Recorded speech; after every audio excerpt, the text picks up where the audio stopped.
അവളുടെ കൊച്ചു ലോകം. അനഘയുടെ ലോകം അവളുടെ കൊച്ചു വീടാണ്. അച്ഛൻ രാഘവൻ ഒരു റിട്ടയർഡ് ഉദ്യോഗസ്ഥൻ, അമ്മ സാവിത്രി വീടിൻ്റെ വിളക്ക്. അവർക്കിടയിൽ കുസൃതിയുമായി അവളുടെ അനിയത്തി ആര്യയുമുണ്ട്. +2 പഠിക്കുന്ന ആര്യയാണ് അനഘയുടെ പ്രധാന കൂട്ടും.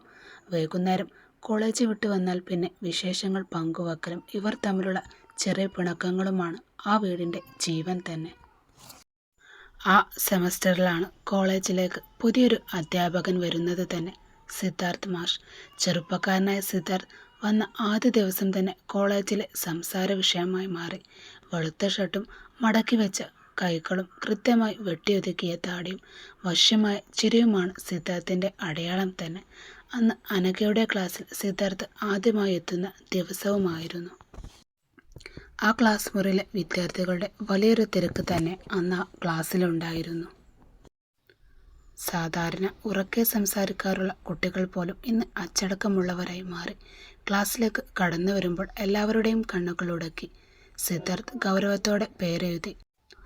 എന്നിട്ട് കുട്ടികൾക്ക് നേരെ തിരിഞ്ഞു നിന്ന്, "ഗുഡ് മോർണിംഗ് സിദ്ധാർത്ഥ്, ഇനി മുതൽ നിങ്ങളുടെ ഇംഗ്ലീഷ് ലെറ്റർ കൈകാര്യം ചെയ്യുന്നത് ഞാനായിരിക്കും." അയാളുടെ ശബ്ദത്തിൽ ഒരു പ്രത്യേക ഗാംഭീര്യം തന്നെ ഉണ്ടായിരുന്നു. ഓരോ വാക്കുകളും വ്യക്തമായിട്ട് തന്നെ അവൻ ഉച്ചരിക്കും. ക്ലാസ്സിലെ പെൺകുട്ടികൾക്കെല്ലാം ശ്വാസമിടിച്ച് അവൻ്റെ രൂപം തന്നെ നോക്കി നിന്നു. പലരും പുസ്തകം തുറന്നു വെച്ചിട്ടുണ്ട്. അധ്യാപകനിലായിരുന്നു ചിലർ. പരസ്പരം നോക്കി കണ്ണുറുക്കി ചിരിക്കുന്നുമുണ്ട്.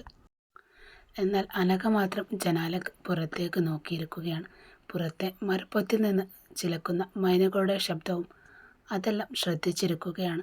പെട്ടെന്നാണ് അവളുടെ ശ്രദ്ധ ക്ലാസ് മുറിയിലെ നിശബ്ദതയിലേക്ക് തിരിഞ്ഞതും. അവൾ തിരിഞ്ഞു നോക്കിയപ്പോൾ കണ്ടത് തനിക്ക് നേരെ നടന്നു വരുന്ന സിദ്ധാർത്ഥിനെയാണ്. അവരുടെ കണ്ണുകൾ ആദ്യമായി തമ്മിലുടഞ്ഞുപോയി.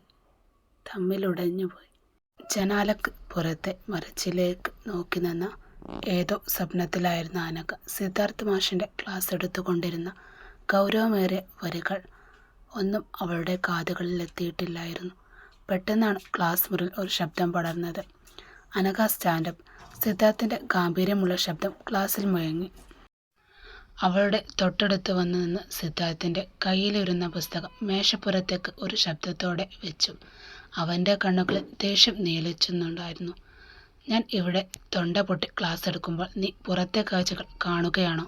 അത്രയ്ക്ക് ബോറാണോ എൻ്റെ ക്ലാസ്?" അവൻ അവളുടെ അടുത്തേക്ക് വന്നുകൊണ്ട് അവളുടെ കണ്ണിലേക്ക് നോക്കിക്കൊണ്ട് ചോദിച്ചു. "അല്ല സർ, ഞാൻ..." അനഘ വാക്കുകൾ തപ്പിപ്പോയി. സിദ്ധാർത്ഥ് ബോർഡിൽ ചോക്കുകൊണ്ട് സങ്കീർണമായ ഒരു ചോദ്യം അവൾക്കായി എഴുതി. "ഇതിൻ്റെ ഉത്തരം ഇപ്പോൾ ഇവിടെ എഴുതണം നീ. നിന്റെ ശ്രദ്ധ മുഴുവൻ ഇവിടെ ആയിരുന്നല്ലോ, അല്ലേ? ഇനി ഉത്തരം പറയാൻ നിനക്ക് പ്രയാസമുണ്ടാവില്ല, അല്ലേ?" അവൻ അവളുടെ അടുത്തേക്ക് വന്ന് അവളുടെ കയ്യിൽ ചോക്ക് കൊടുത്തുകൊണ്ട് അവിടെ പോയി എഴുതാൻ പറഞ്ഞു. തളർന്ന കാലുകളോടെ ബോർഡിൻ്റെ അടുത്തേക്ക് പതിയെ നടന്നു നീങ്ങി. എല്ലാവരും അവളെ തന്നെ നോക്കുന്നുണ്ടായിരുന്നു. ചോക്ക് കയ്യിലെടുക്കുമ്പോൾ അവളുടെ വിരലുകൾ വിറക്കുന്നുണ്ടായിരുന്നു. അവൾ ബോർഡിൻ്റെ അടുത്ത് നിന്ന് സിദ്ധാർത്ഥിനെ ദയനീയമായി ഒന്ന് നോക്കി. എന്നാൽ അവളെ വളരെ രൂക്ഷമായി നോക്കിക്കൊണ്ട് കൈകൾ കെട്ടി നിന്നു അവൻ. വിറക്കുന്ന കൈകൾ കൊണ്ട് ബോർഡിൽ എഴുതാൻ അവൾക്ക് കഴിയുമായിരുന്നില്ല. അവൾ വീണ്ടും ശ്രമിച്ചു. പക്ഷെ പേടി കാരണം ഒന്നും ഓർത്തെടുക്കാൻ കഴിഞ്ഞില്ല. പിന്നിൽ നിന്ന് ചില പെൺകുട്ടികളുടെ അടക്കം പറച്ചിലുകളും പരിഹാസവും ഉയർന്നു വന്നു. "സൗന്ദര്യം മാത്രമേ ഉള്ളൂ, തലയിലൊന്നുമില്ല" എന്ന് ആരോ പിറുപിറുക്കുന്നത് അവൾ കേട്ടു. സിദ്ധാർത്ഥ് ക്ലാസ്സിന് നേരെ തിരിഞ്ഞു നിന്നു. "നീ മാത്രമല്ലല്ലോ ഈ ക്ലാസ്സിൽ പഠിക്കുന്നത്. ആർക്കെങ്കിലും ഇതിന് ഉത്തരം എഴുതാൻ അറിയുമോ? അറിയുന്നവൾ മുന്നോട്ട് വരൂ." അവർ ഓരോരുത്തരായി സിദ്ധാർത്ഥ് വിളിച്ചു ചോദിച്ചു. പക്ഷേ ആർക്കും ഉത്തരം നൽകാൻ കഴിഞ്ഞില്ല. എല്ലാവരും തല താഴ്ത്തിയിരുന്നു. സിദ്ധാർത്ഥിനാകെ നിയന്ത്രണം വിട്ടു. "കഷ്ടം, ഒരാൾക്ക് പോലും ശ്രദ്ധയില്ലേ? നിങ്ങൾ എന്തിനാണ് ഇങ്ങോട്ട് വരുന്നത്? സമയം കളയാനാണ് അല്ലേ?"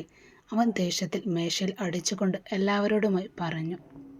"ഇതിനുള്ള ശിക്ഷ നിങ്ങൾ എല്ലാവരും തന്നെ അനുഭവിക്കണം. നാളെ വരുമ്പോൾ ഈ പാഠഭാഗം 20 തവണ എഴുതി കൊണ്ടുവരൂ. അതുമാത്രമല്ല, എല്ലാവരും ഈ സബ്ജക്റ്റ് ലൈബ്രറിയിൽ പോയി റഫറൻസ് ചെയ്ത് വൈകുന്നേരം എനിക്ക് സബ്മിറ്റ് ചെയ്തു തരണം. ആരും എന്നെ നേരത്തെ ഇന്ന് വീട്ടിൽ പോകില്ല. മനസ്സിലായില്ലേ എല്ലാവർക്കും?" ക്ലാസ് അവസാനിച്ച് ബെല്ലടിച്ചതും സിദ്ധാർത്ഥ് ദേഷ്യത്തോടെ പുറത്തേക്ക് പോയി. അവൻ പോയ ഉടനെ ക്ലാസ്സിൽ ബഹളം തുടങ്ങി. ഇതെല്ലാം ആ അനഘ കാരണമാ. അവൾ അവിടെ സ്വപ്നം കണ്ടിരുന്നത് കൊണ്ടല്ലേ മാഷ് ഇത്രയും കഠിനമായ പണിഷ്മെൻ്റ് നമുക്കെല്ലാവർക്കും തന്നത്. അവളുടെ കൂട്ടുകാരി ശ്വേത അവൾ കേൾക്കാൻ വേണ്ടി ഉറക്കെ പറഞ്ഞു. അതെ, അവൾക്ക് മാത്രം തന്ന ശിക്ഷ കൊടുത്താൽ പോരായിരുന്നോ? ഞങ്ങളെ എന്തിനാണ് ഇതിലേക്ക് സാർ വലിച്ചയച്ചത്? മറ്റൊരാളും കൂടി അവളോടായി ദേഷ്യപ്പെട്ടു. കൂട്ടുകാരുടെ പൈ കേട്ട് അനഘയുടെ കണ്ണുകൾ നിറഞ്ഞുപോയി. അവളൊന്നും മിണ്ടാതെ തൻ്റെ ബാഗുമെടുത്ത് പുറത്തേക്ക് ഓടി.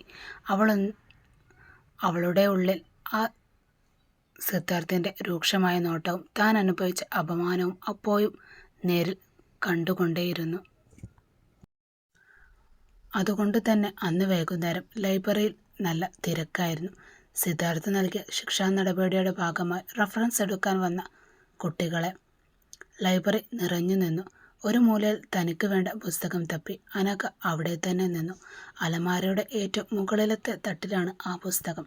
എത്ര ശ്രമിച്ചിട്ടും അവൾക്കത് കൈകൾ കൊണ്ട് അതെടുക്കാൻ അവിടെ എത്തുന്നില്ലായിരുന്നു.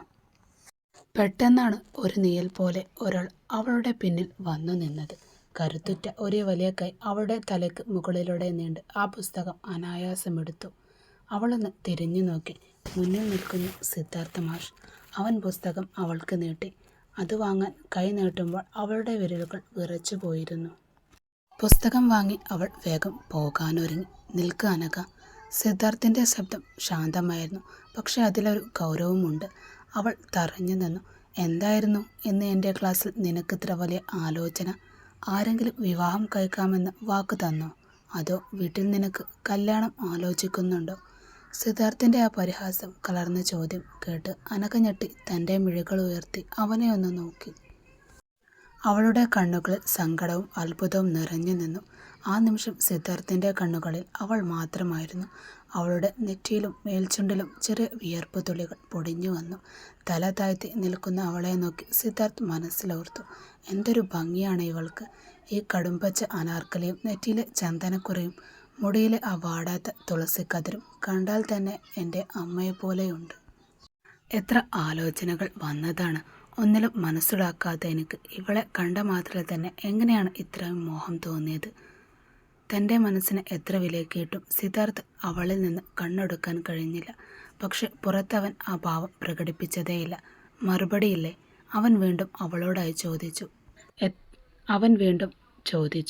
ഒന്നുമില്ല സാർ, എനിക്ക് വയ്യാത്തതുകൊണ്ടായിരുന്നു. അവൾ പതർച്ചയോടായി അവനോട് പറഞ്ഞു.